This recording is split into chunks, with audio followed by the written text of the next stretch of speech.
जय राधे गोविंद राधे गोविंद जय जय राधे गोविंद रामचंद्र भगवान जय महाराज की जय भगवान की जय जय जय हो महाराज जय श्री गोविंद जी महाराज की जय जी महाराज की जय नमः पार्वती पते हर हर महादेव। भक्त श्रोतागण माताएं बहनें, कथा की शोभा बढ़ाने वाले छोटे छोटे भाई बहन, भगवान की विशेष कृपा का फल है जो कथा हमारे लिए सुनने के लिए प्राप्त हो रही है। बगैर भगवान की कृपा के कथा सुनने के लिए नहीं मिल पाती। आप सभी श्रोताओं के हृदय में जो परमात्मा विराजमान है उनके लिए मेरा वंदन नमन। कृपा का विषय है जो कथा सुन पा रहे हैं।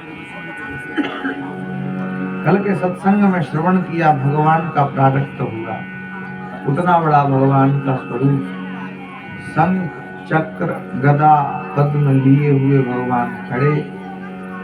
मां ने भगवान को देखा, देखते ही कहा, बोले प्रभु हमने आपसे पुत्र बन के आने के लिए कहा था। तो भगवान ने कहा पुत्र ही तो बन के आए। बोले नहीं नहीं, कोई बालक जन्म लेता है तो उसका स्वरूप उतना बड़ा थोड़ी ना होता है। तो भगवान का तो विराट रूप। तो भगवान ने कहा उसमें क्या छोटे हो जाते। तो भगवान छोटे हो गए, अब तो बढ़िया। बोले अभी नहीं। क्यों? कोई बालक जन्म लेता है तो उसके हाथ में अस्त्र शस्त्र थोड़ी ना होते। भगवान तो शंख चक्र गदा पद्म लिए हुए। भगवान ने कहा चलो अस्त्र शस्त्र अलग कर देते, अब तो बढ़िया है। मैया ने कहा अभी नहीं। क्यों? कोई बालक जन्म लेता है तो उसके चार चार हाथ थोड़ी ना होते। भगवान के तो चार चार हाथ। तो भगवान ने कहा दो हाथ हटा देते, अलग कर देते हैं, बढ़िया है। मैया ने कहा अभी नहीं। क्यों? कोई बालक जन्म लेता है तो ऐसे वस्त्र आभूषण पहन करके थोड़ी ना जन्म लेता है। तो भगवान ने कहा इनको भी हटा देते, अलग कर देते, अब तो बढ़िया है। मैया ने कहा अभी नहीं। क्यों? बोले आप आए तो पुत्र बन के हो, लेकिन बातें तो पिताजी के जैसी कर रहे हैं। तो भगवान ने पूछा क्या करें? मैया ने कहा रोइए। भगवान ने कहा हम रोएं। मैया ने कहा और नहीं तो क्या हम रोएं? माँ के वचनों को सुन करके मेरे प्रभु ने रोना प्रारंभ कर दिया। श्री तुलसीदास जी ने अपनी पंक्तियों में लिख दिया, सुनी बचन सुजाना रोदन खाना, कोई बालक सुरभूपा। राम राम सीता राम राम राम सीता राम राम राम सीता राम राम। जय जय कहने का नहीं, हरि पद पावहि, तेन परहि भावपूर्वा। सीता राम राम राम सीता राम राम राम सीता राम राम राम सीता राम राम। सुनी वचन सुनाना रोदन ठाना, माँ के वचनों को भगवान ने सुना और रोना प्रारंभ कर दिया। यद्यपि बच्चे का रोना बड़ा शोक, जन्म ले और बच्चा न रोए तो उसे रुलाया जाता है। रोते रोते आए थे, हंसते हंसते जाना है। यही जीवन जीने की कला है। यही जीवन जीने की कला है। यही तो श्री कबीरदास जी ने बताया, कबीरा जब हम पैदा हुए जग हंसा हम रोए, ऐसी करनी कर चलो हम हंसे जग रोए। ये जीवन जीने की कला है। रोते रोते आए थे, हंसते हंसते जाना है। लेकिन व्यक्ति रोता रहता है, मुस्कुराइए। मनुष्य ही है जो हंस सकता है।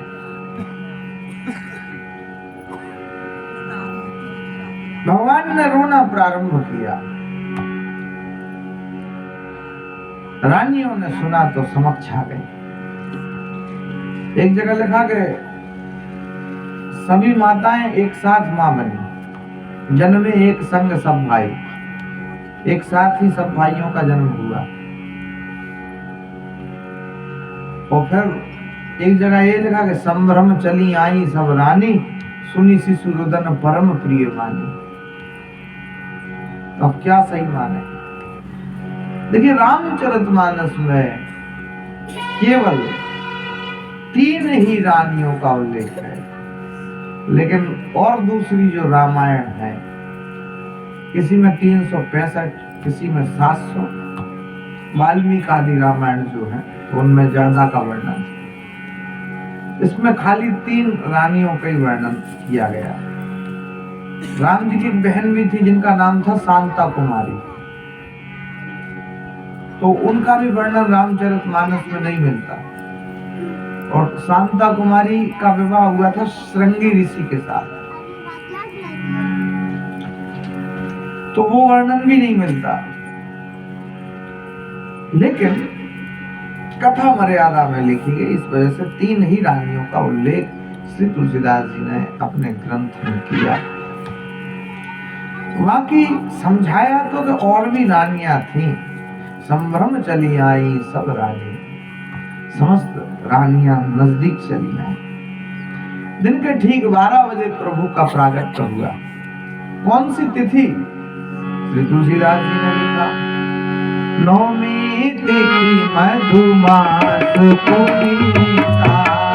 श्री राम जय राम जय जय राम।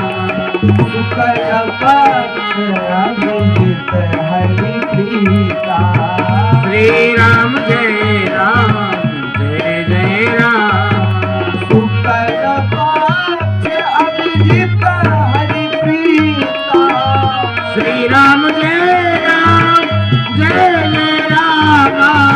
नौमी तिथि मधुमास पुनीता। श्री राम जय राम जय जय राम।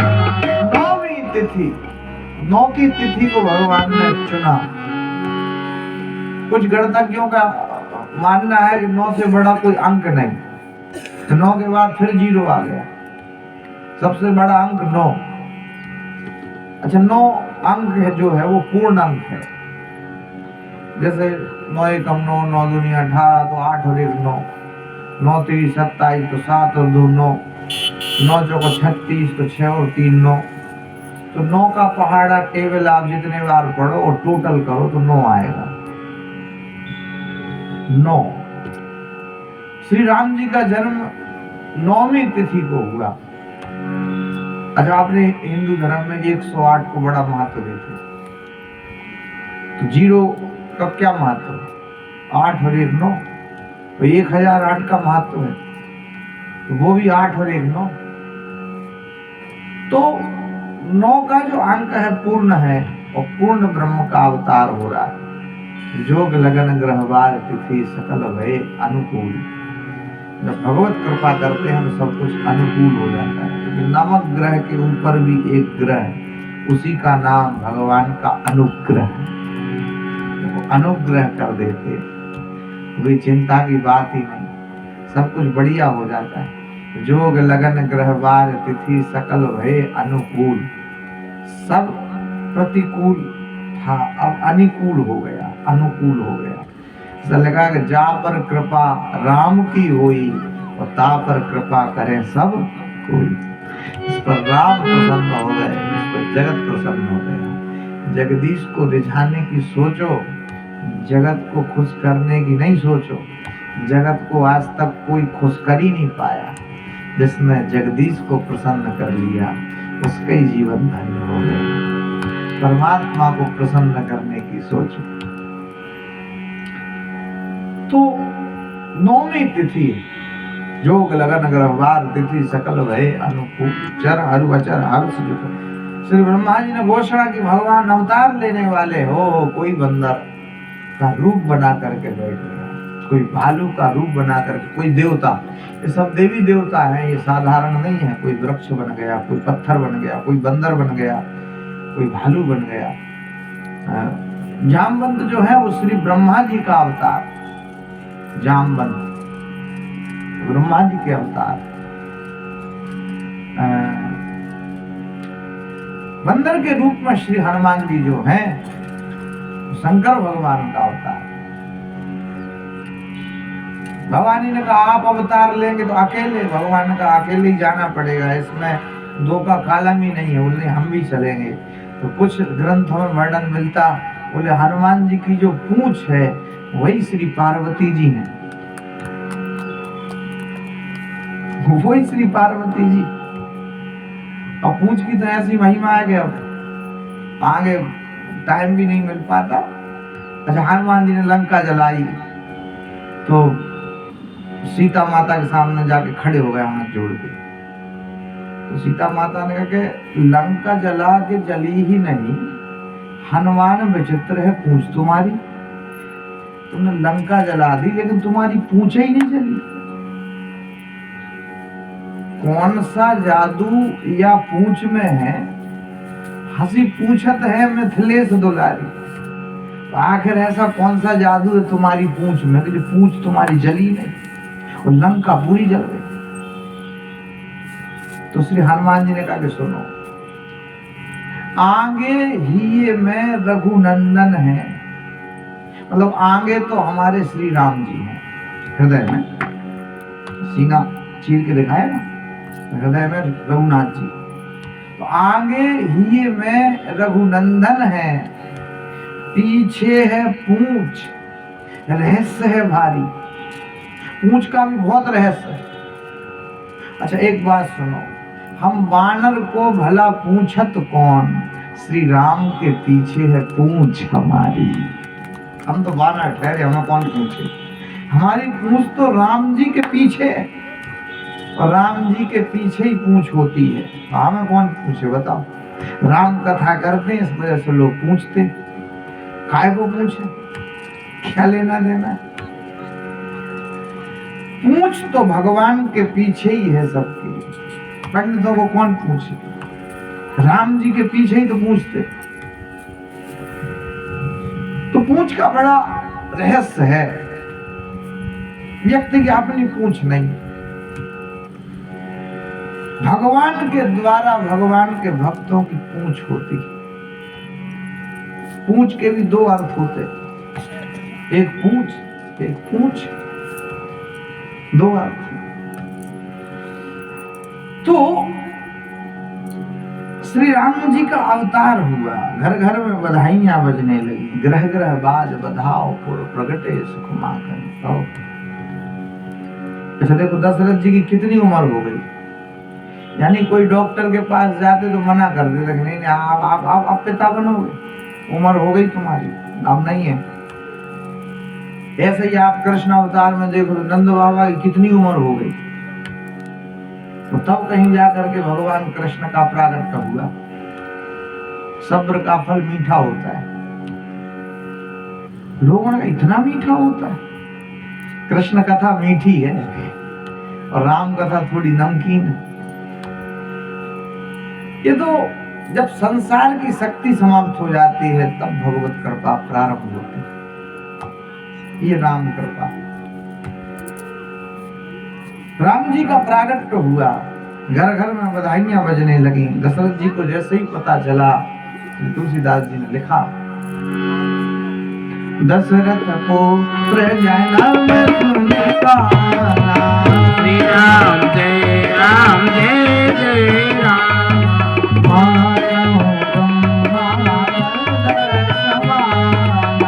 श्री राम जय राम जय जय राम, दशरथ पुत्र जन्म सुनि काना, श्री राम जय राम जय जय राम,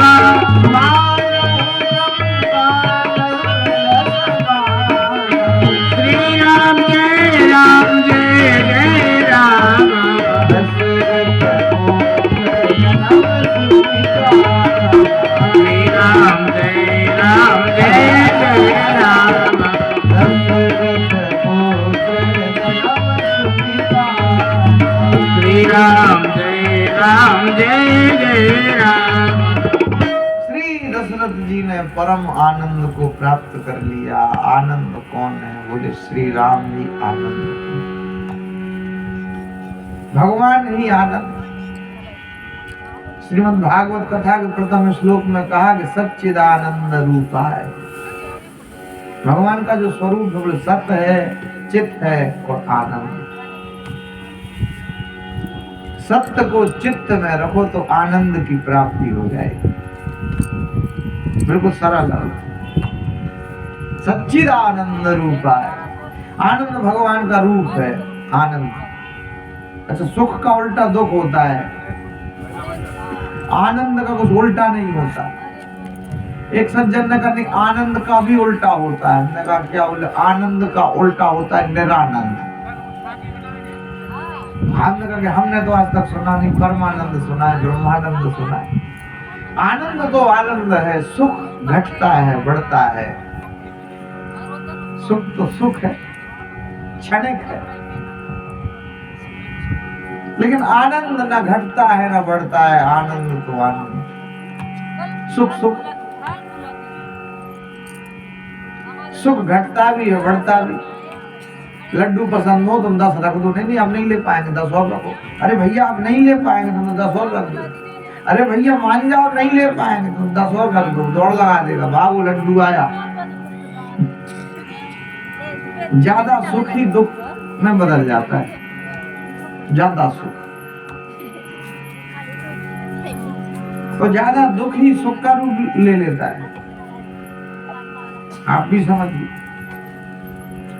इसको जिसकी आदत पड़ गई वही सुख है उसके लिए। एक सज्जन के घर हम ठहरे थे, वो रेलवे में टीसी थे, टिकट चेक करते थे, तो रिटायर हो गए। तो रात्रि में उन्होंने कहा अच्छा अब हम चलते हैं, हमें आज्ञा दो। हमने कहा कहाँ चलते? यही घर है आपका, यहीं सोना है। नहीं हमें घर में नींद ही नहीं आती। हमने कहा फिर? तो क्या हम स्टेशन पे सोते। तो हमने कहा घर है इतना बड़ा, स्टेशन पे काहे को सोते हो? बोले क्या कि हमें नींद आती नहीं है घर में। वो आदत सी पड़ गई ना, जब तक वो हम आवाजें ना सुन लें ट्रेन की, जब तक हमें नींद ही नहीं आती। अच्छा हम स्टेशन पे सोए, अपन लोग सोए तो नींद लगती नहीं? लगती। मच्छर अलग काटे, थोड़ी नींद लगी कि फिर कोटा से बंबई जाने वाली ट्रेन 5 नंबर प्लेटफार्म पर खड़ी है। पर जिसको जिसकी आदत हो जाती है उसमें उसको सुख की प्राप्ति हो जाती है। बहुत पुरानी घटना है, एक राजा ने कैद में बंद कर रखा था कैदियों को। वो 50-50 साल हो गए, 60-60 साल हो गए, उन्होंने उजेला नहीं देखा, अंधेरे में ही बंद। और जब उनको मुक्त किया गया, कोई दूसरा राजा जीत गया तो मुक्त किया, तो उनकी हथकड़ियां तोड़ दी, मैंने बाहर निकाला। तो कहते नहीं नहीं नहीं मेरी आंखों में जलन हो रही है, भैया मुझे भीतर ही कर दो, जलन हो रही आंखों में, मुझे कुछ हल्का हल्का सा लग रहा है, वो फिर से हथकड़ियां पहना दो, मुझे कुछ हल्का हल्का महसूस हो रहा है, वो हथकड़ियां फिर से पहनाओ मुझे। ये ऐसे होता है, जहां जो व्यक्ति रहने लगता है उस हिसाब से तो दुख भी उसको सुख लगने लगता है। जैसे पिंजड़े में पंछी नहीं, पिंजड़े में पक्षी तोता, तो पिंजड़ा उसे इतना अच्छा लगने लगता है कि वो पिंजड़े को नहीं छोड़ता। कई बार जैसे बाहर निकल भी जाए तो फिर पिंजड़े को याद करता है। लेकिन परम सत्य को तो जानना पड़ेगा। परम सत्य को जो जान गया वही मुक्त हो गया। मनुष्य का शरीर भी एक पिंजड़ा है, ये मनुष्य का शरीर अच्छा लगता है, इसको छोड़ना नहीं चाहते हैं, कौन मरना चाहता है। लेकिन जो परम सत्य को जान गया उसे फिर मृत्यु का डर नहीं लगता। वो जानते हैं। कबीर ने कहा कि मरने से सब जग डरा, मेरे मन आनंद कब मरी हो कब भेंटी हो पूरन परमानंद। ये शरीर तो एक दिन छोड़ के जाना ही है। एक संत गाते थे कि कर ले यतन हजार तोता उड़ जाएगा। तोता तो उड़ना ही है। इस तोते की करो मजूरी, रोज खिलाओ दाना पूरी। वो कर ले यतन हजार तोता उड़ जाएगा। जो भीतर जो तोता है, भीतर जो तोता है, उसके लिए ही कथा सुनाओ। श्री दशरथ जी इतने खुश हो गए कि उनकी खुशी का पारावार नहीं रहा। गुरुदेव को लेने के लिए एक सेवक को भेज दिया। श्री तुलसीदास जी ने लिख दिया, गुरु वशिष्ठ कहाँ गया हकारा, आए भुजन सहित द्वारा। श्री राम जय राम जय जय राम, श्री राम जय राम जय जय राम। गुरु वशिष्ठ कहाँ गया हकारा, आए भुजन सहित द्वारा। श्री राम जय जय राम, श्री राम जय जय राम। गुरु वशिष्ठ हकारा, आए भुजन सहित द्वारा। राम जय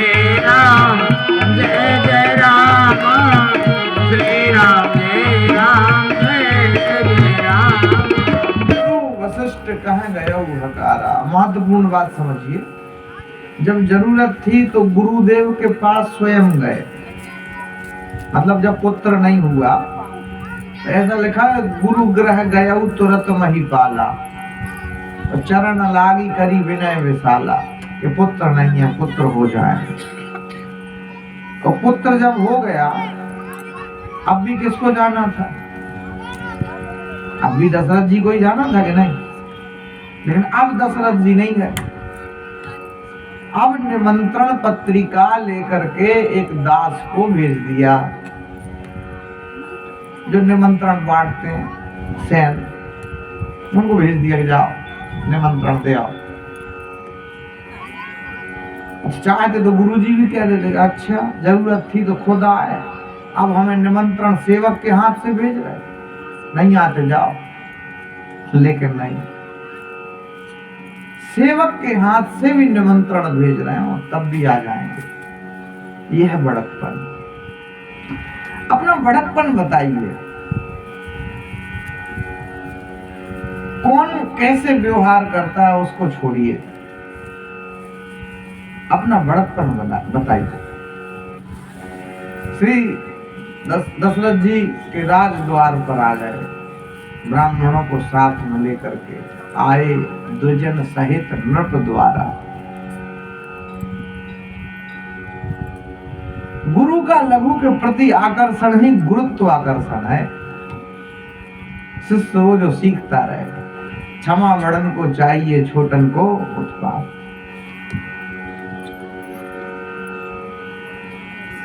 श्री वशिष्ठ जी महाराज पधारे, राम जी के दर्शन किए हैं, बड़े प्रसन्न चित्त हो रहे। सब लोग आकर के भगवान श्री राम के दर्शन कर रहे। ऐसा वर्णन मिलता है कि जब श्री राम का जन्म हुआ अयोध्या जी में, तो सारे तीर्थ पहुंच गए। यही दिन राम जन्म श्रुति गावई, तीर्थ सकल तहां चली आवई। सारे तीर्थ श्री अयोध्या जी में जाते। अच्छा सुनो, कहीं बारिश हुई हो चाहे नहीं हुई हो, तो सरजू जी में जो जल बहता है उसका स्तर, जल स्तर तेज हो जाता है, बहाव। राम जन्म के दिन, राम नवमी के दिन ये प्रभाव है आज भी। तो बंदर इतना उपद्रव करते, लेकिन राम नवमी के दिन बंदर बिल्कुल शांत हो जाते। बंदर शांत बैठ जाए ये अपने आप में बहुत बड़ी बात है। बंदर शांत बैठ जाए ये अपने आप में बहुत बड़ी बात है। बंदर तो चंचल होते हैं, लेकिन रामनवमी के दिन से अयोध्या में बंदर बिल्कुल शांत हो जाते। बंदर तो बंदर है भैया, चश्मा लगा के तो जाना ही नहीं। अयोध्या में, वृंदावन में, हाँ, कितने ही सवाल वो उतारा ही लेते, उतारा ही लेते। वृंदावन के बंदर बड़े जोरदार हैं। हाँ, उनसे तो चश्मा को बचाओ। खैर, तो बंदर भी शांत रहते हैं रामनवमी के दिन। कहते हैं सूर्य भगवान ने जब श्री राम जी के दर्शन किए, बाल स्वरूप का दर्शन, तो आगे ही नहीं बढ़ते। श्री तुलसीदास जी ने लिखा, कौतुक कौतुक देख पतंग बुलाया, एक बात श्री राम जय राम जय जय राम, श्री राम जय राम जय जय राम। कौतुक देख पतंग बुलाया, एक मास तेरी जात न जाता। श्री राम जय राम जय जय राम, श्री राम जय राम जय जय राम। कौतुक देख पतंग बुलाया, एक मास तेरी जात न जाता। श्री राम जय राम जय जय राम, श्री राम जय राम जय जय राम। कौतुक देख पतंग बुलाया, एक मास तेरी जात न जाता। श्री राम जय राम जय जय राम, श्री राम जय राम जय जय राम। सूर्य भगवान ने एक महीने का एक दिन बना दिया। जो भगवान को देखा तो आगे ही नहीं बढ़ते, देखा तो देखा, आगे ही नहीं बढ़ते। बड़े बड़े मंदिरों में व्यवस्था भी है, दर्शन कर लिया, आगे चलो। आदमी का मन नहीं भरता, वो देखे तो देखे, भाई पीछे वालों की भी सोचो। एक बार तो गजब हुआ, बिहारी जी के मंदिर में एक भक्त ने भगवान को देखा। जो भक्त की आंखें भगवान की आंख से मिली, बिहारी जी उसके साथ ही चल दिए। मुश्किल में ढूंढा, खोजा, अब घबराए। अब ऐसे किस किस को मना करेंगे कि भगवान को ऐसे मत देखो, देखेंगे, दर्शन तो करेंगे। अब घबराए, ऐसा ना हो कोई विदेशी भक्त से आंख मिल जाए तो विदेश ही निकल ले, तो क्या करें। बड़ी देर में अकल दौड़ी, एक काम करेंगे, पर्दा लगा देंगे, फिर खोल देंगे, फिर लगा देंगे, फिर खोल देंगे। उससे क्या हो, आंख से आंख मिल नहीं पाएगी, तो किसी के साथ जाएंगे ही नहीं। तो तब से श्री बांके बिहारी जी के मंदिर में पर्दा लगता है, फिर खुलता है, फिर लगता है, फिर खुलता है। एक संत ने बड़ी प्यारी बात की, बोली जो पर्दा है यही तो माया है। भक्त और भगवान के बीच में भी एक पर्दा है, उसी पर्दा का नाम माया है, वही पर्दा।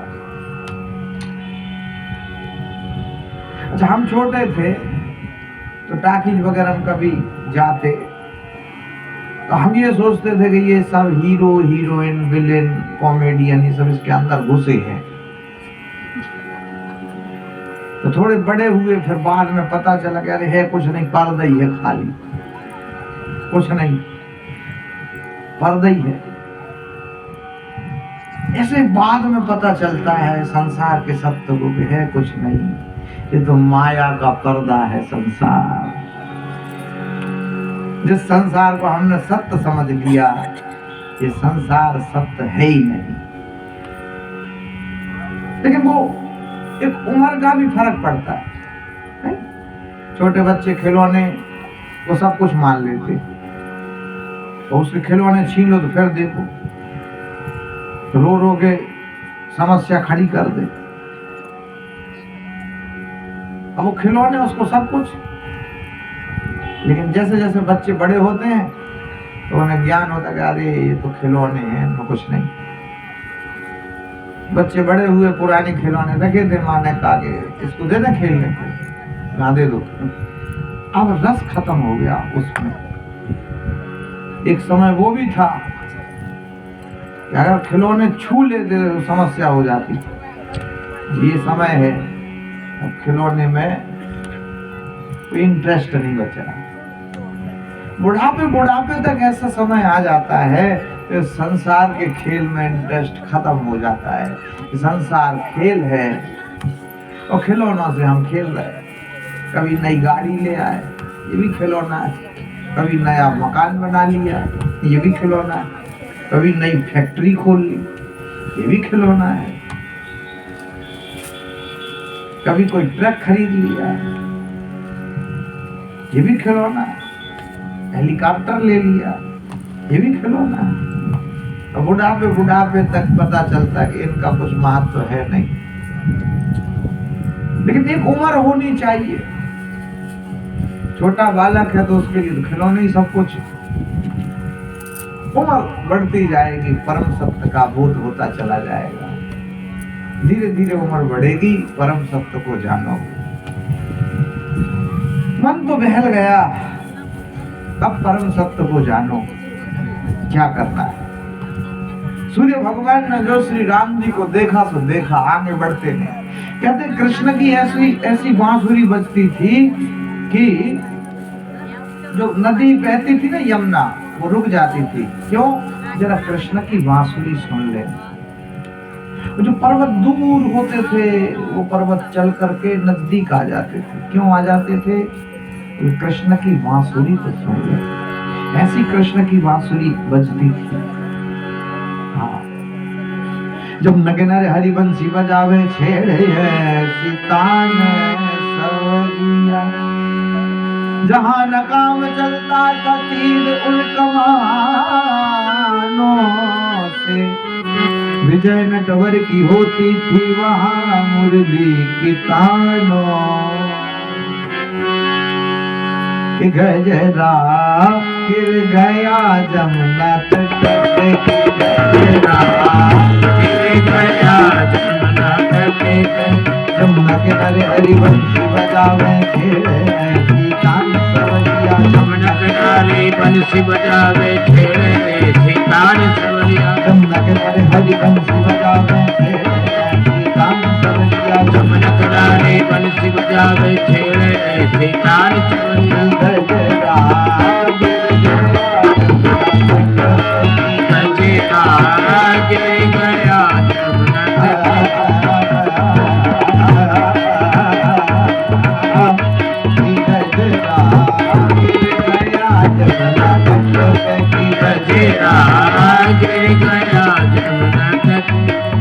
जमुना किनारे बंसी बजा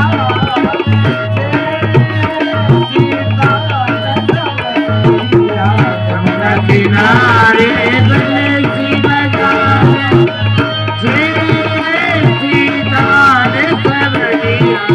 जमुना किनारे हरिबंसी बजावे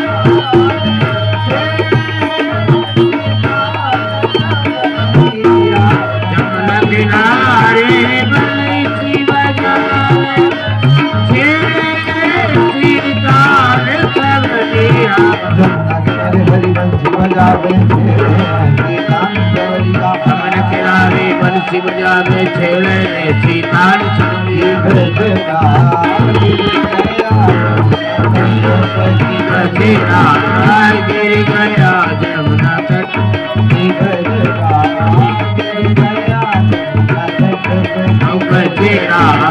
गिर गया जमुना तट। भगवान श्री कृष्ण ऐसी बांसुरी बजाते थे जिसको सुन करके तो लोग मोहित हो जाते।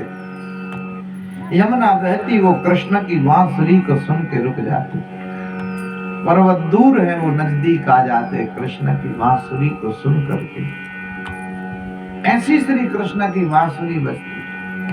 कृष्ण की बांसुरी और प्रभु श्री राम का स्वरूप, ये दो ऐसे हैं जो शुद्ध बुद्ध भुला देते, शुद्ध बुद्ध भूल गए। लगन जब प्रभु में लग जाती है तो ऐसी घटना घटती, कुछ याद नहीं रहता, कोई स्मरण नहीं रहता। एक बड़े संगीत के कलाकार हुए नौशाद, आपने सुना होगा, नौशाद बड़े प्रसिद्ध। संगीत में इतने खो गए, भजन गीत बना रहे, इतने खो गए, सिगार पीते थे तो उनके हाथ की उंगलियां जल गई, उनके हाथ की उंगलियां इधर से जली थी, इतने खो गए, याद ही नहीं रहा। प्रभु में इतने खो जाओगे तो तुमको भगवत प्राप्ति हो जाएगी, इतने खो जाओ। स्वामी विवेकानंद जी से किसी व्यक्ति ने पूछा कि भगवान कैसे मिलेंगे, तो स्वामी जी ने कुछ कहा नहीं, वो नदी में स्नान करने लगा। तो स्वामी जी आए और उसको सिर को पकड़ा और नदी में डुबा दिया, तो झटपट आया, मुश्किल में छोड़ा, बाहर निकला और गुस्से में कहता, स्वामी जी ये क्या मजाक? बोले मजाक नहीं, मैं तो समझा रहा था। क्या समझा रहा था? ये तुम्हारे प्रश्न का उत्तर है। हमने तो ये प्रश्न पूछा था कि भगवान कैसे मिलेंगे, बोले वही उत्तर है। कैसे? बोले जितनी उत्कंठा तुम्हें इस नदी से बाहर आने की थी, पानी से ऊपर आने की थी, इतनी उत्कंठा अगर तुम्हें भगवान को प्राप्त करने की हो जाए तो तुम्हें भगवान मिल जाए।